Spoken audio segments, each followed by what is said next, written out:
I'm a believer that we all have a story that the world can benefit from hearing. And the more that that story is based around some type of challenge we face, the more beneficial it can be. But I'm also a believer that you need to allow yourself the time to process that story for yourself internally before you actually share that story with anyone. And you have this great quote in your book that I think sums up this idea perfectly. You say, "It is important to understand the power in maintaining personal control over your inner work in the form of creative ideas. The work that must be done is inner work. You would dilute the power of this inner work if you shared it with the world before it is time." For you, how did you know it was time to share your story and experiences with depression and suicide? Great question. And you just hit on something that I think is really important that a lot of people don't think about. And that is that concept of diluting what's in your heart, something that you've identified that's really important to you. And the reason for that, the reason for not wanting to dilute it is that other people are going to hit you with, and I don't mean hit in like in the physical sense, but come at you with their own opinion, right? And you have to be completely grounded in understanding that what you are believing is what's true for you and your heart. And if somebody comes at you with their opinion, their baggage, their judgment, whatever that is, it causes you to question it. And then you say, well, shit, maybe that's not really what I'm thinking about, right? So for me, I spent some time in the hospital, due to a suicide attempt. And then fast forward about 5 years, I had been invited to speak to a group of people in Fairfield, Connecticut. And I don't know, there were about 100 people in the room, and I had not told my story yet to that point. So this is about 2010, right? And I was invited by a friend who runs a group, and I went in and talked to a bunch of people just like me, and I basically walked through the story that's in the book. And I came out of that. I went into that feeling very positive, very focused, excited. I came out after having told my story, and everybody was waiting for me in the parking lot. And it scared the crap out of me. Like, I was like, wait a second, I'm not the poster child for anything. I don't want to be anybody's role model. I'm still trying to figure this out, right? So that was 5 years in, doing a tremendous amount of work, self-analysis, and trying to understand who I am and why. It wasn't another, I'd say 8 years, where I started to feel really comfortable, like, okay, I've been living this for a long time and now it's time. And it just hit me. It was like, okay, this is part of my story. It's part of who I am. And now I'm okay with sharing that. There isn't anything that anyone could say to me at that point in time, and today too, that would sway me from what I've been living and what I believe, because I've been doing it for so long and I'm so comfortable in my existence. I think that's the best way I could describe it. So it was just sort of a knowing that I've been doing this a long time. I've been living this way a long time. I'm very comfortable with it, and it feels good. And so that's kind of the thing that I help people talk through in terms of this concept of dilution, and especially when it's a creative. So for me, like you, I was an athlete. I was trained to do specific things in a specific sport around specific rules, right? When you start to have creative ideas and you're not a creative person, or you haven't seen yourself as a creative person, you're pretty vulnerable to outside influence, right?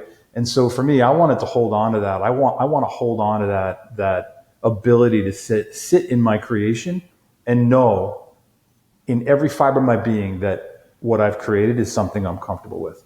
And not having somebody sort of inject their own shit into it was the reason for that. Yeah, I think that also gets into another idea that you talk about is how you wanted to teach, but you didn't want to preach. And it gets into the relationship between, hey, is this a self-help book or is this a story? And yours is grounded in your own personal experiences and stories. And I think that's what people really connect with. And it's not just explaining ideas that are just merely psychological or very educational, but it's stuff that you've lived. And I know that isolation is one of your main symptoms of depression and anxiety, and something that you would use to punish yourself. Mm. And something that I'm always fascinated about is the relationship between isolation and solitude, because I'm a big believer that to have a very good relationship with yourself and doing that internal work, alone time is necessary for that. And it allows you to be your most authentic self, and it allows you to be creative and open yourself up to different ideas and thoughts that you have. I'm curious to know, what do you see as the difference between isolation and solitude? And this is another great point, and there is some nuance to it, right? There's a fine line between aloneness and loneliness. Same thing, right? Isolation, solitude. I see it as, for me, if I am wanting solitude, I am looking for sort of a meaningful connection to myself, whether it's a thought or an exercise or some time where I'm now saying, this is me time, right? That's very different than me saying, I don't want to be around anybody. I need to be alone, right? That is a very different energy. It's a very different intention. And one is destructive and the other one is nurturing. And so that's really what it is. And I identify it that way. Like I will, like tonight, I'm going to go home. And we were just talking about this. I've got to commute home. I'm going to drive an hour to get home. When I get home, I'm going down to the beach to create some solitude for myself, to sit by the water, maybe go for a run, meditate. Now, I've invited my wife to come with me, right? So I will have that connection if she wants to, right? I'll do my thing, she'll do her thing, and then we'll join together. That is in and of itself is an action that creates a connection, even though there is some solitude around it. So it really is the healthy, nurturing sort of self-care thing, as opposed to I can't deal with the world right now. So that to me is sort of the difference. I like that idea of almost like being in solitude together, like inviting somebody to go somewhere and, all right, like let's go on our separate paths at this place and then join back together. One specific moment when you were in isolation, which set off your entire journey with depression and suicidal thoughts. Talk to me about your experience in your family boat when you skipped school as a young kid. So that's really where I go back. And the reason for going back is not to punish or blame or identify somebody else that did something that causes me to be the way I am, right? The reason to go back is to understand why I am who I am, right? The things that are grounded in the thoughts that I lived. And that day that I talk about in that story is the first time I really thought about suicide and creating this, again, loneliness. That was pure isolation, right? It didn't start out that way, but ultimately that's what that day was for me. And it was a day where I realized, and I started the habit of isolation on that day because I realized nobody really gave a shit what I was doing. Nobody cared where I was. I was 12 years old. I cut school. I'm in the back of this beaten up boat that's in my backyard where I grew up on Long Island. And really, nobody knew that I was there. And it was a wrong thing to do, right? I had responsibilities. I had made a commitment to my mom that I was going to go to school, and I didn't. And so that's all wrapped up in this constant flow of negativity around isolation. And so that day in particular, I really felt that experience of punishment. Like, I did not deserve to be around other people. That was where it started. And it was a habit that continued for many years, for decades after that. And that is an experience that is sort of the embryo of depression for me, because it then fed this belief that nobody really cared. Nobody knew it. Nobody ever reacted to it. Nobody ever knew. Nobody ever knew where I was. Nobody even thought to find out. Right. And so, that's where it started. That's where the isolation comfort's a hard word around isolation, but it becomes sort of this wet blanket that you put on yourself, and eventually that gets warm, but it's wet, it's disgusting, it smells, and all these things around that. But that becomes what and that becomes the comfort blanket that I continued to use throughout, the next 25, 30 years. How do you think you would have been able to navigate everything, especially as a young kid and everything that you were feeling, if you knew at the time that your mom was also a person who had dealt with anxiety and depression throughout her entire life? I actually think that if I had known that at that point and could have processed it, that I probably would have killed myself. Because thinking about this person that loved me, and I knew she loved me, and I loved her, living with that level of pain, and then as a kid thinking about, oh my God, is this what life is? Like, I don't want to live this way, and not having the tools or the language and the understanding around the ability for me to say to my mom, hey, can you help me through this? Right? Maybe we could help each other. Whatever that looks like. I think that would have created some pretty serious devastation for me, based on what I was feeling at the time. Something that did help you in your journey and something that's a massive part of your identity is that you were a great lacrosse player. How did that play a role in navigating everything as a kid and into college? Yeah, it gave me a purpose, right? It gave me something that to look forward to, something that I was completely engaged in, something that and sports did this in general. I was a very good athlete from a very young age. And I grew up in a time when one kid got a trophy, right? And I was the kid that got the trophy. And it was a good thing because it really gave me something to look forward to. It gave me, like I said, it gave me a purpose. It gave me the energy to want to keep going. And it was fleeting, right? Because I played basketball, I played baseball, I played hockey, whatever. Those moments were a couple of hours a week, right? But that was something that allowed me to keep moving forward. As I got older and I got into high school playing lacrosse and focusing on that sport, and then getting recruited to play in college and then playing in college, that really was what I was living for. And if I didn't have that, I probably wouldn't have survived, honestly. And there were so many positive things coming into my life as a result of that experience as a high level athlete, that it gave me the opportunity to really focus on something that wanted me to stay, and then I met my future wife in college, which was tied into that, right? Because I was an athlete and I was popular on campus and whatever. That was all tied together. And so I think really in a lot of ways that it saved my life. I mean, in a paradoxical way, do you think that your depression and anxiety almost made you a better lacrosse player than you would have been if you weren't dealing with these things? It's a good question. I don't know about depression, anxiety for sure, because as an anxious person, as a naturally anxious person, I tend to focus on details in certain situations. So in a high profile, high pressure athletic event, my brain was always running at 1,000 miles an hour at every single detail, right? And stressing over every single detail about what was going on the field in a specific play.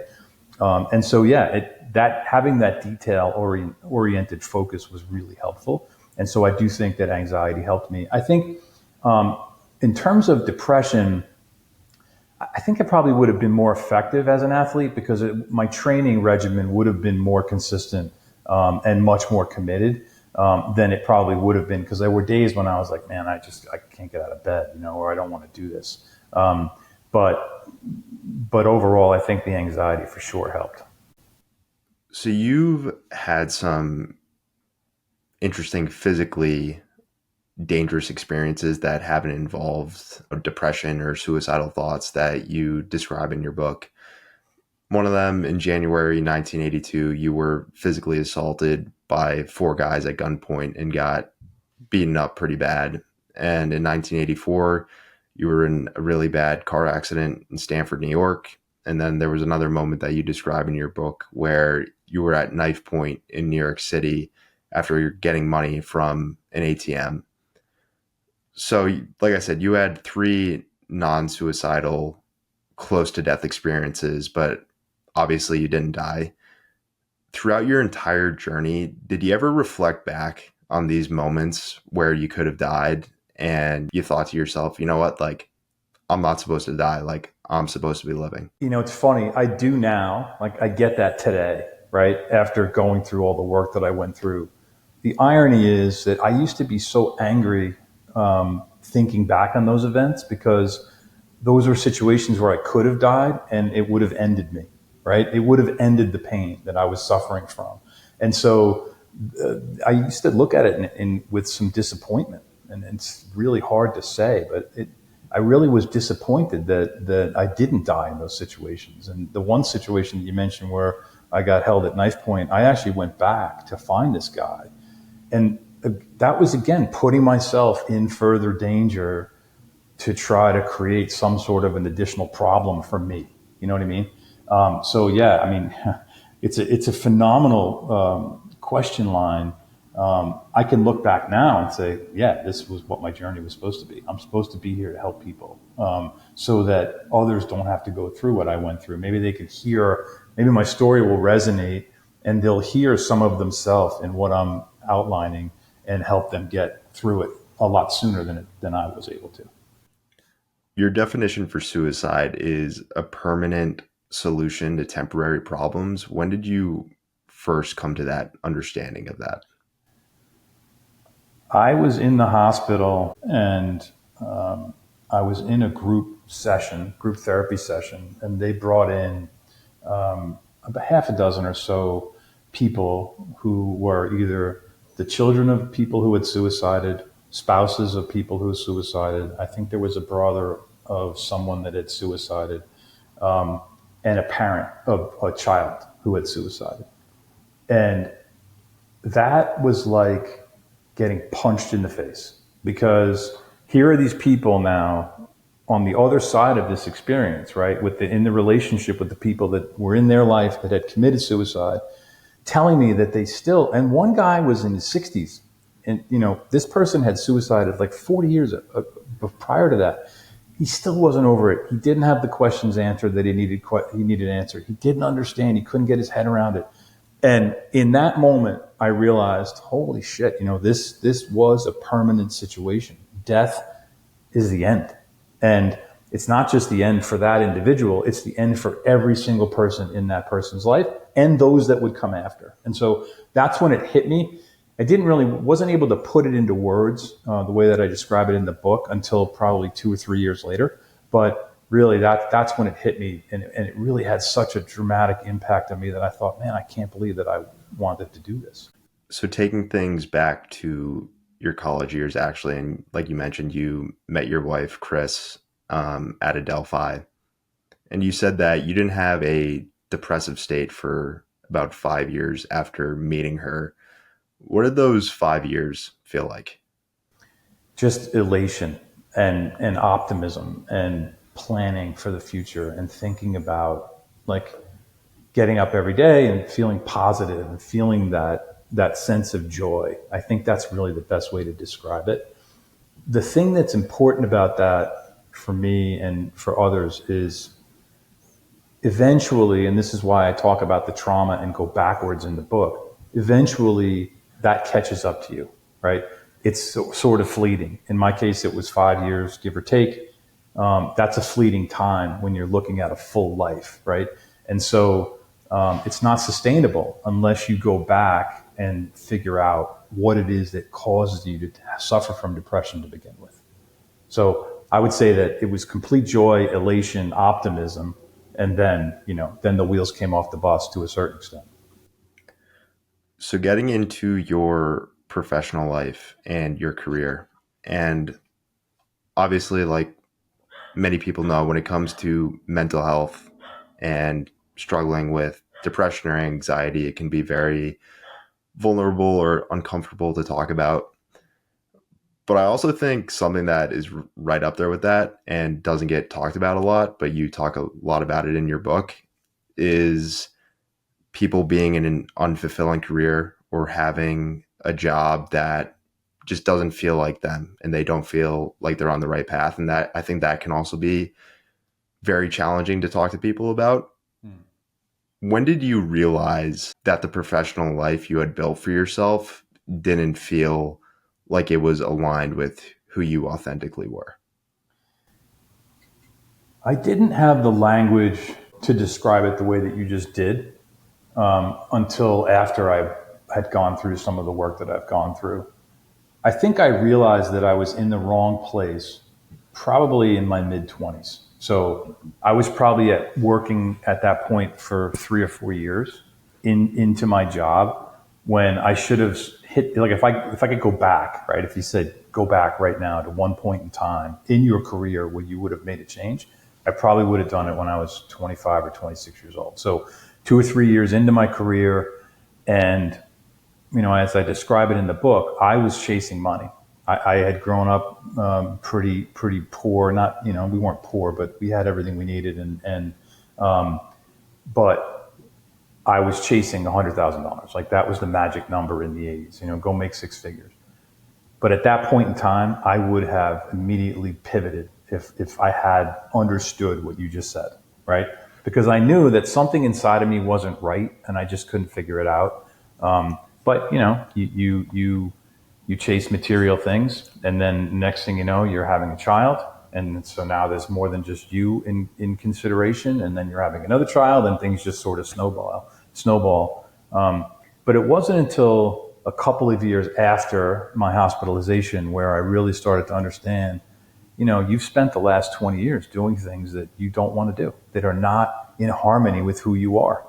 But yeah, mid 20s is probably when I would have done it. And I coached a lot of people. I got back into the business world many years after my hospitalization and made a conscious point of going into the boardroom, right, running companies and being who I am, regardless of where I am or who I'm with, not changing. There's no separation between business and personal.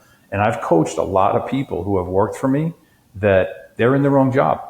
They should not be here, right? I had somebody that worked with me in Manhattan, type A personality, got a master's from Columbia, everything you could ever want. And we sat down one day and she was crying and I just said, you're not in the right place.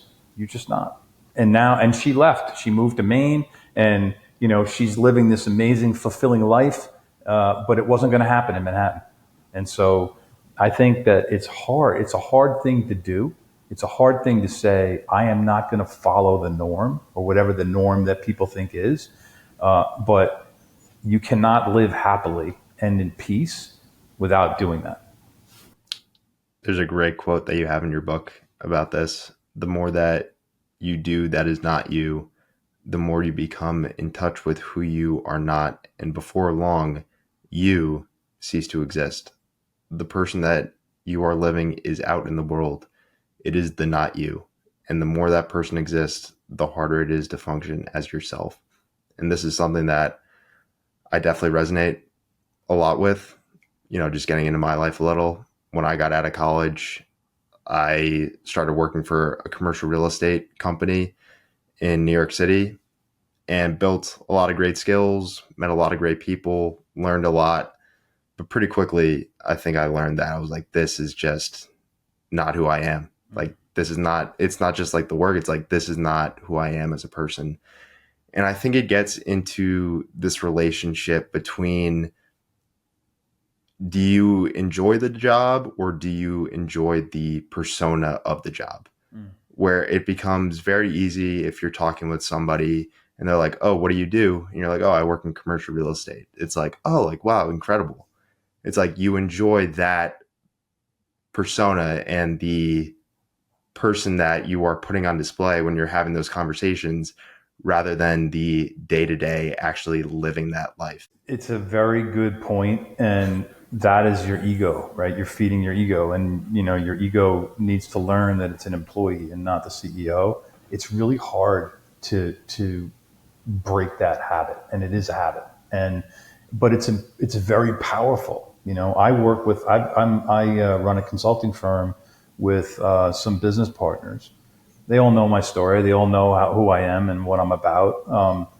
That doesn't mean that they're evolved, right? They're all struggling, doing their own thing, and you can see the ego happening in front of you in business conversations. And you know that it's not serving them and that they would be better served if they lived in a different way. That's not my issue, right? That's their issue, but it is a very interesting thing to watch. And so for me, I had to break. I had to break in order to really have license, so give myself license to let go. And my son is 26 years old, and he's a creative. He's an artist, and he has followed his passion, making very little money initially out of the gate, right? And saying, "Oh, my friends are making all this money. They're living in big cities." He lives in Sweden, and he's like, "I have no money. I can't go out. I can't do anything." And I'm like, "Dude, just keep doing what you're doing. You need to follow who you are." But I can watch the struggle in you, and that's really hard to do. It's hard to say, "I am not going to do this. I am not going to succumb to the fact that I need to have a new car, or I need to have a big house, or all the bullshit that goes along with that." And that's really difficult. It's not an easy thing to do. Walk me through May 6th, 2005. So on May 5th of 2005, that night, I got home and I said to my wife, "Listen, I'm suffering from pretty severe depression right now." She had always known that I had come in and out of depressive episodes, but this one was really bad. And in that conversation, I didn't say to her, "I'm going to take my own life," but I said to her, "I'm thinking about suicide." Like, it's a thought that's crossed my mind, right? So in my head, I've now said to her, "I'm leaving," even though that's not what I did. On the morning of May 6th, I went to my office, which was in downtown New Haven, overlooking, it was in the old Bank of New Haven building, really cool, wooden framed offices, just high ceilings, amazing. And I sat in my office 9 o'clock in the morning on May 6th, just staring out the window and just thinking about, how am I going to do this? How am I going to kill myself? And I had decided definitively that I was done. And the main reason there were two reasons why I wanted to commit suicide. One was I had become really tired and exhausted of living with the pain of depression, because it is a very painful experience. It's very isolating, and you just feel like there's no hope, right? So that 5 years I had in college, where I was living this joy, was gone. I hadn't experienced it in a long time. The second reason is I was firmly of the belief that the people in my life would be better off if I wasn't here, right? Especially my kids. I mean, I was scared to death that I was going to pass on this dysfunction to my children. And so those are the two main reasons. So I'm sitting in my office. I'm like, shit, how am I going to do this? I'm just going to jump out the window, right? And I sat there for hours just saying to myself, "Jump, don't jump, don't jump, don't jump, jump," and going back and forth. Phones are ringing off the hook. My door is closed. Nobody's bothering me. I am just alone in those thoughts, in that pressure and that buildup. And I got to, I don't know, about 2 or 3 o'clock in the afternoon, and I decided to leave. I was going to get in my car, and I was just going to drive my car off the road. And that was ultimately what my plan was.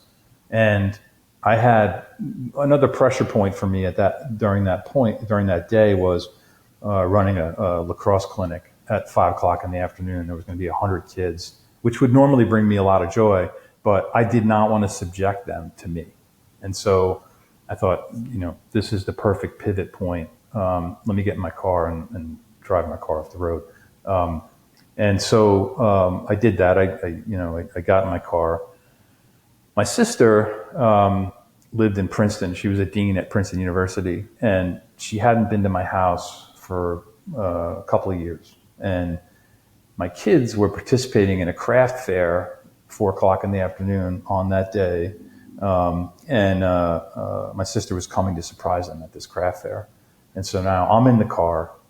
I'm driving up 95 between New Haven and where I live in Madison, Connecticut. And I realized that I didn't say goodbye to my wife, that I didn't tell her that I was going to kill myself. And so I called her on the phone. And, this is before smartphones. And so typically cell phones, she never answered her phone. But I called her 3 o'clock. She answered the phone. And I just said, "Hey, I'm leaving." And I said, I'm going to kill myself. I've had enough. And I mean, you can imagine, right? She's in our kitchen. She's got 3 kids running around. Her husband's on the other end of the line saying, "Look, I am going to kill myself." At the same time that I was on the phone with her, my sister called her, and she said, "Jim is suicidal. He's in his car. He's going to drive off the road." Where she said, my sister said, "I'm on 95 in Connecticut," and I just got a chill just now telling the story again. And she said, "Oh my God, he's in front of you, right? He's like a mile in front of you." So they put 2 and 2 together. They ended up getting me off the road and in Guilford. And my sister, literally, as I parked the car at the park and ride in Guilford, she was pulling into the parking lot and took me to Yale Psych. And so that's where the story kind of goes from there. But they didn't leave me at Yale Psych. My wife didn't want to leave me there. It was kind of a rough night on a Friday. And so she took me home. They had to sign. She had to sign an indemnification saying that she would take liability for anything that I did to anybody or myself. And they drugged me, and I spent 3 or 4 days in bed until they could get me a bed at Silver Hill in New Canaan. Yep. So then you go into that psychiatric hospital, and the doctor tells you in that hospital the process is a difficult process, and you have to be willing to let go and be of the process. And you would think that the goal or the mindset is always needing to be in control, being in control of all the factors. In what ways did you actually have to just give up complete control and surrender to the process? In every possible way. So when you're an addict or you're suffering from depression or you're an alcoholic, whatever, those things all have sort of the same components. And you hit the nail on the head. Control is the main one, right? I never wanted anybody to ever see me, who I actually was in a depressive state. And so I was very good at controlling every factor, right? And anxiety does help you to do that as well. And when I mean let go in every possible way, you have to let go in every possible way, right? You walk into this facility, and it's an acute care facility, no shoelaces, no belt. You're allowed 2 or 3 items, right? And everything is monitored. I mean, everything. You have no free time. You are not allowed to be alone. Your medication is timed, so you're taking medication at specific times. You have group therapy at specific times. You have individual therapy. You are not in control of anything, literally. Nothing. That was really hard. And, it took a week before I started to really settle down. I mean, they put me on some drugs that allowed me to sleep right away, which was hugely helpful. But yeah, no, you got to let go. I mean, that is it. And it's not just the reality of the moment in the hospital where you're letting go of everything that's happening in the hospital. It's also the fact that I just walked away from my business. I told my wife I wanted to die. I told my kids are like, "Where's Dad? He's not here. He's sick." I got 100 people at a lacrosse field waiting for me. My wife had to call them and say, "Look, find somebody else to coach." So, I mean, I basically threw my hands up and said, "I'm done. I'm leaving this world." And so even though I didn't end my life, I did leave the life that I was living for sure, 100%. One of the benefits that you talk about being in the psychiatric hospital is that it allowed you to step out of this, as you describe it, thick neoprene suit and start to be the real you. Do you think we all struggle with that to a certain extent? Not even just talking about people with anxiety or depression, but just all of us. Do you think we all have some type of suit that we're living within that we can step out of? I do. It's an interesting concept, this thing that I talk about, because it's not just one suit, right? As you start to dig in and you dig into layers and you go deeper and deeper and deeper, you realize that you can unzip 100 suits as you go deeper into the process. But I have a 1.5-year-old granddaughter, right? And so watching her in her life right now, right? She's a sponge. She's soaking everything up, and she is who she is, right? But she's going to be socialized into some neoprene suit over the next 3, 4, 5 years. I mean, I think it's almost impossible to avoid. And it really becomes a matter of being conscious of it and then saying, okay, there are some situations where I might want to wear the suit, but if you're consciously aware of it, that's a totally different experience, right? And so we've all lived this. My family and I have all lived this. So this child has a phenomenal chance, right, to understand that because her parents understand it, my kids understand it. But I agree with you. I do think we all have that suit. You know, I mean, look at you. You were working in real estate. After the two conversations we've had, I can't imagine you doing that.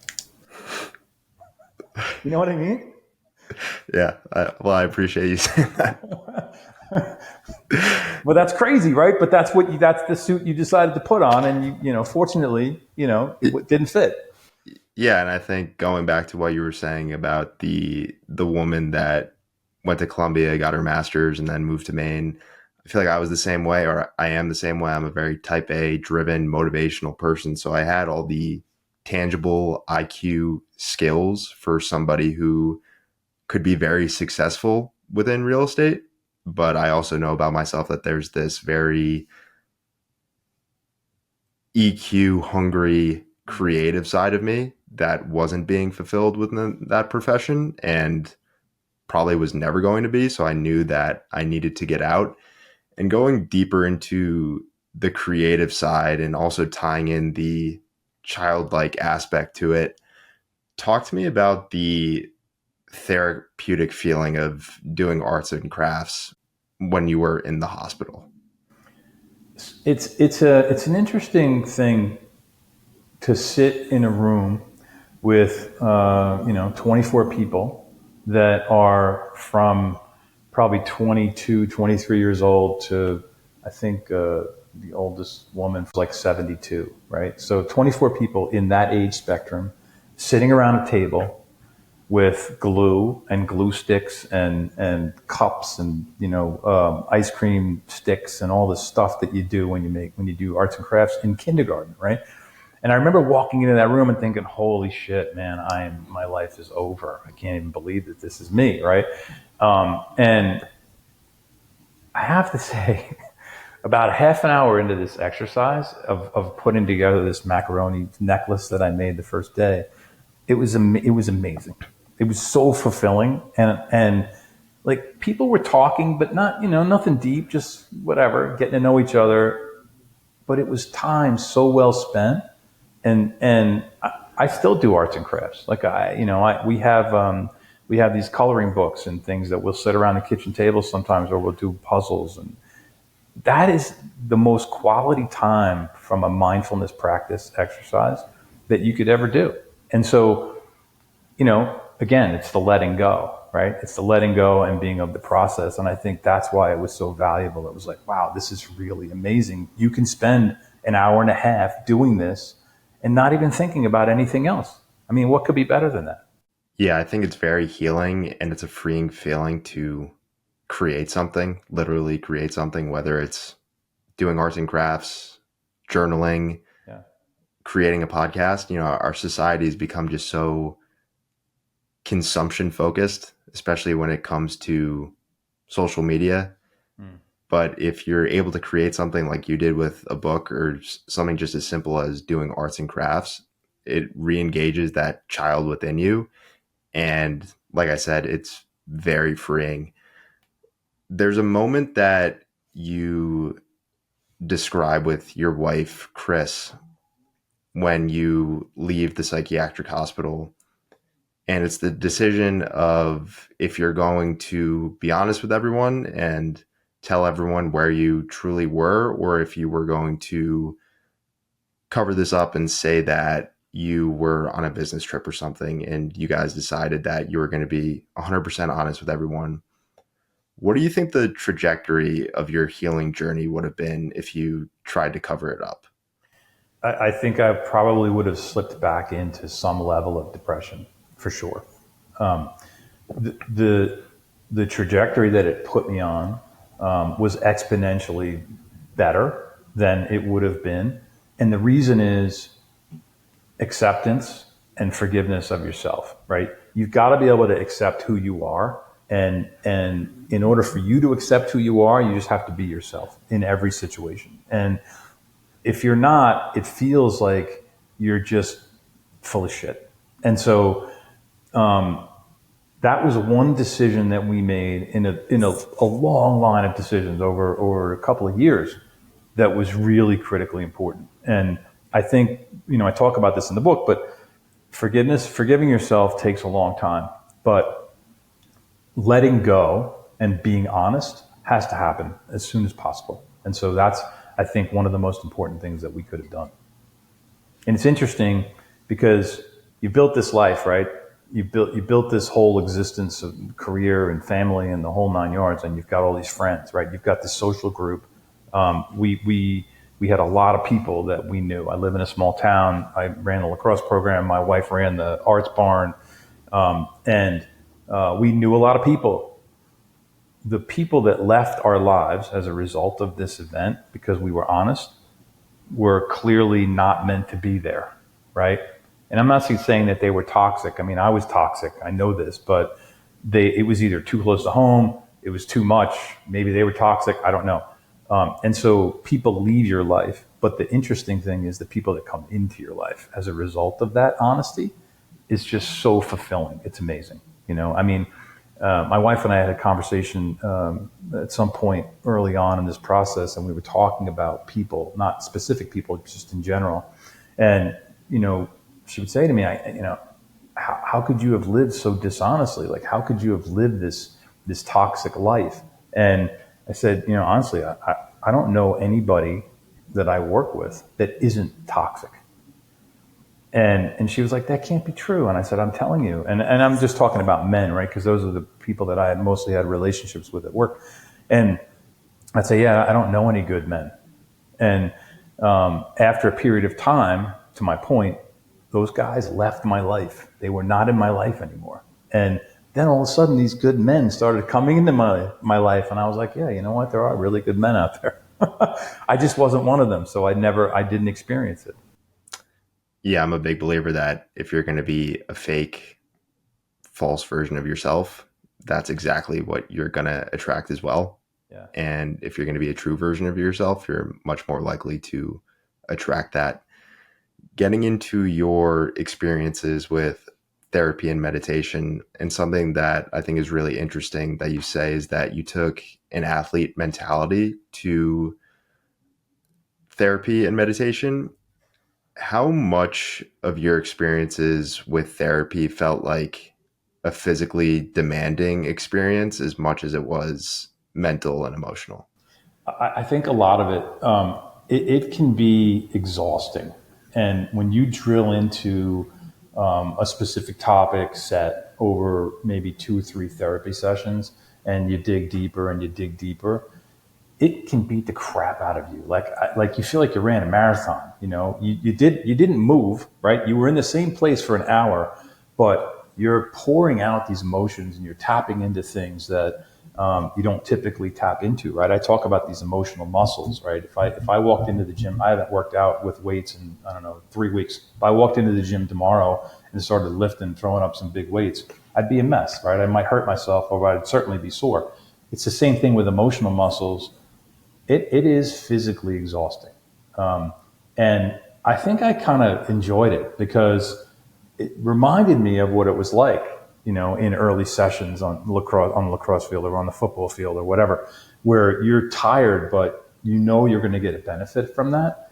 And sometimes you don't see that benefit right away. It can take a months, it can take a year, but it is a physically exhausting process. It's obviously emotionally exhausting too, but it is physically exhausting. And so I tell people all the time, you have to be gentle with yourself, right?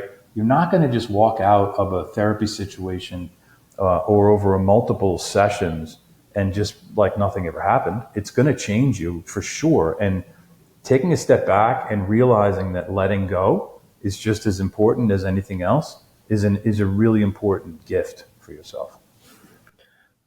Something that I'm interested to hear you talk about the process of how you mentally processed it is that you talk about in your book that your grandfather James Francis Rainier was one of the meanest people you've ever met. And I know you also had a challenging experience and relationship with your father, who was also named James Francis Rainier.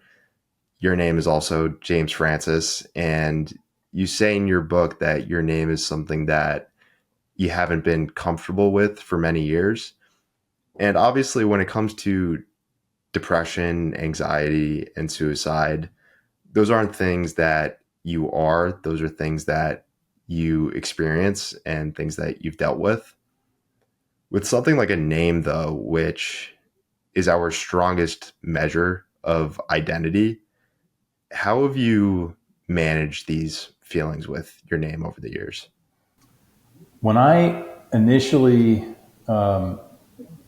was angry and holding on to this sort of feeling that I got screwed, right? Because my grandfather was mean, my dad and I didn't have a good relationship, and all of these things. And I identified that with my name, and I was like, you know what? I'm not comfortable with this name at all. It used to cause me a lot of anger. I realized at some point after going through some therapy that, and going through forgiveness exercises, right? And just really forgiving people that came before me, and understanding that they did the best they could with the tools that they had, right?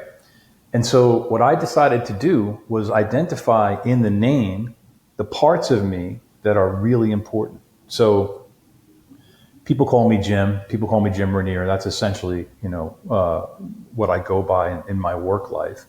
So that's one piece of my name, right? The other piece is James Francis, and James Francis is the creative.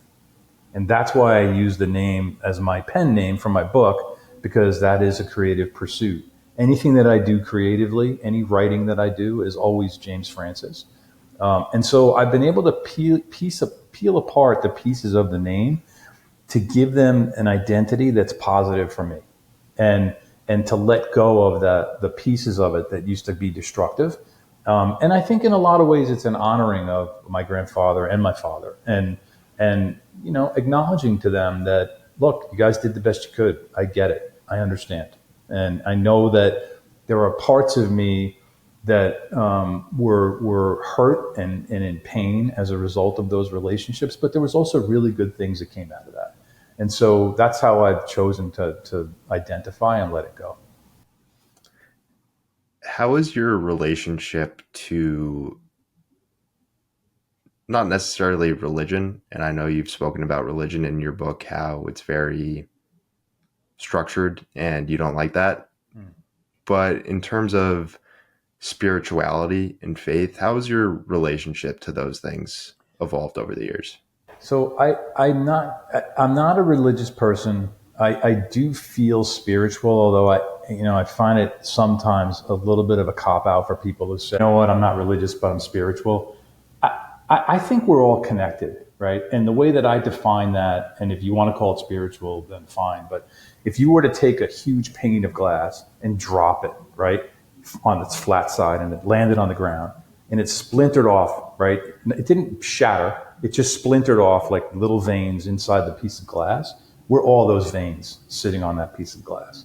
And so that's how I describe it. Like, you and I are connected, deeply connected as people living this human experience. And I think everybody is connected, and every tree, every plant, the whole thing, right? And so that's how I describe that sort of spiritual connection. And that's how I choose to live it. Like, I can see somebody working at a Starbucks and know that we have this connection, right? We may not have chosen to act on it, but I can promise you that if you're standing behind the counter, you will know that we're connected, because I will make that happen in some way. And that makes me feel really good, right? That gives me a positive feeling that, yeah, we are all these little veins on this pane of glass. And that's really as far as I go. I think that it's interesting. I was listening to NPR this morning on my way to work, and they had a guy on who was talking about his Muslim faith. He's going to take this Muslim sabbatical, and I was thinking about religion in terms of what works for the individual. And so if that works for him, that's awesome. I think that's great, right? It makes him more connected with his community, more connected with his family, more connected with himself. That's all awesome stuff. It's just not my path. Swinging over to the physical aspect of things, how has running impacted your healing process, especially going from a mindset of running away from yourself to now running with yourself? Yeah, there is a distinction there. It's very similar to isolation and solitude, right? I now use running as a solitude sort of self care event. I know that physically it helps me. It also helps me produce endorphins, which help my depression, manage my depression in a dramatic way. There isn't anything else that I do that can help drive that level of endorphins for myself. And so it's a mood changer. My body has changed quite a bit over the last, 19 years since I was in the hospital. I've blown my left ACL out twice playing lacrosse. And so, yeah, the last time I did it, I went to my orthoped, and who's a buddy of mine, and he's like, dude, you're 30 pounds overweight and you're 54 years old. You got to stop playing lacrosse. I was like, okay. So my body doesn't react as well as it did to the physical aspects of running. So I run a lot slower, and but I try to run 4 or 5 times a week because it is the one thing that sort of helps, right? But I also do the same thing with walking. So if I'm in some pain, I'll walk, a couple of 3, 4 miles instead of running. But it's that shift from running away to really self care, and I need this time to sort things out in my head, to hear my feet hitting the ground, to feeling the air around me. It becomes a mindfulness exercise, and I think that's really the difference. Do you see running and walking having an effect on your creative process at all? Yeah, I do. It allows me to clear my mind for sure. There's nothing though that for me that works better than meditation. I meditate sometimes when I'm running, but I really enjoy the physical interaction of running. And so I tend to focus more on that, the breeze and the sun and whatever's going on around me. I really enjoy that experience. For me, creatively, when I shut down in a meditation, whether I'm listening to music or it's a guided meditation or I'm just doing a mantra, that really allows me to sort things out that creatively are sort of swirling around in my head. Was it daunting at all when you first came off of medication?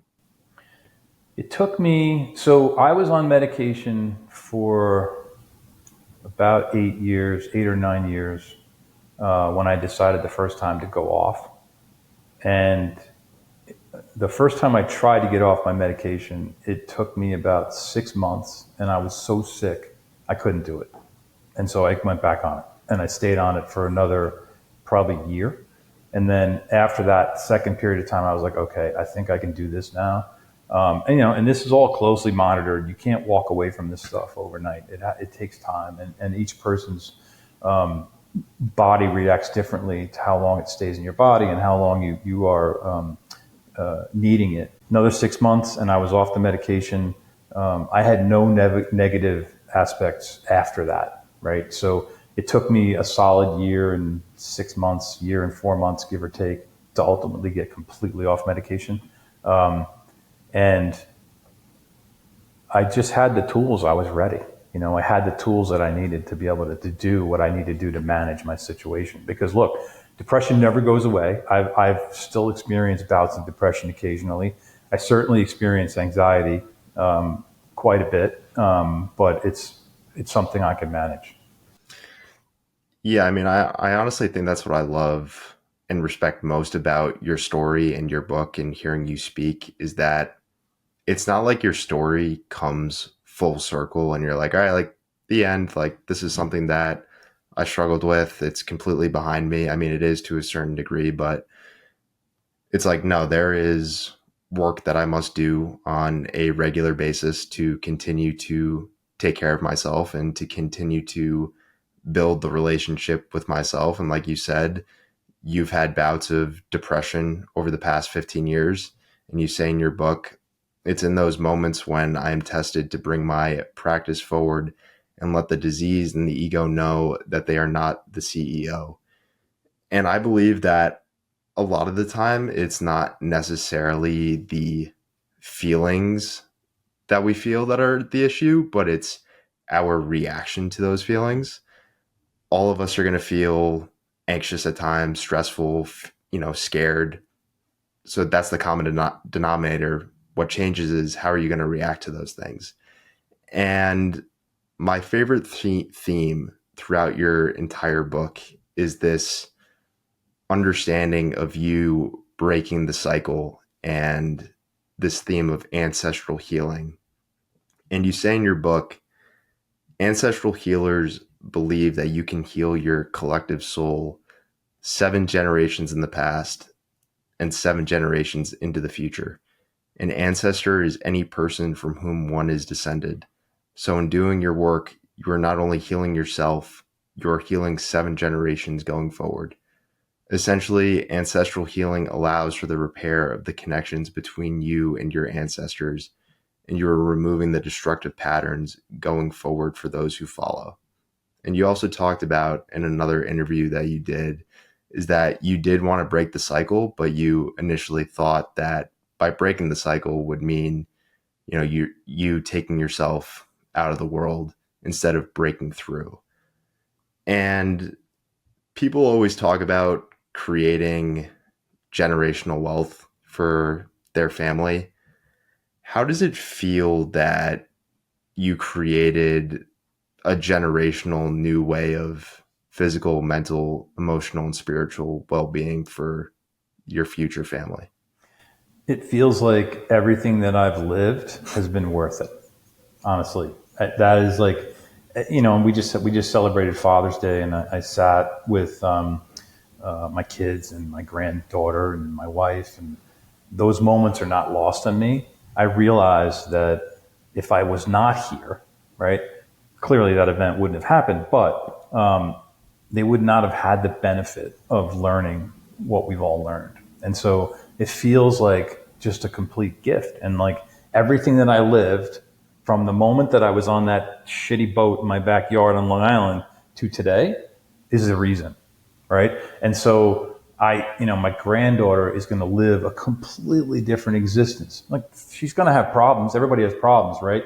But it will be a totally different path. And so it just makes everything feel worthwhile. And, you just brought up a point about generational wealth. Generational wealth is useless if you're not living in peace. So I'd much rather live in peace. Jim, I think that's a great point to end on. Where can everyone go to support you and your work and connect with you? Yeah, that's awesome. Thanks. There's coffeeinthefridge.com is the website for the book. You can buy the book directly there. There's coffeeinthefridge.com. It's also on Amazon. It's hit bestseller status in a number of categories. My TikTok is There's Coffee in the Fridge. It's become a very popular mental health spot for people on TikTok, which is just incredible. The whole mental health community on TikTok is amazing. If people don't know about it, they should check it out. Instagram, There's Coffee in the Fridge. Facebook, same thing. And they can email me at there's coffee in the fridge at gmail.com. And I monitor all these things myself. I do have social media coordinators, but if they get a response, if I see something, they will get a response and it will be from me. So I love to connect with people for sure. Jim, I appreciate you for coming on The Outworker. I appreciate you, Tim. Thanks, man.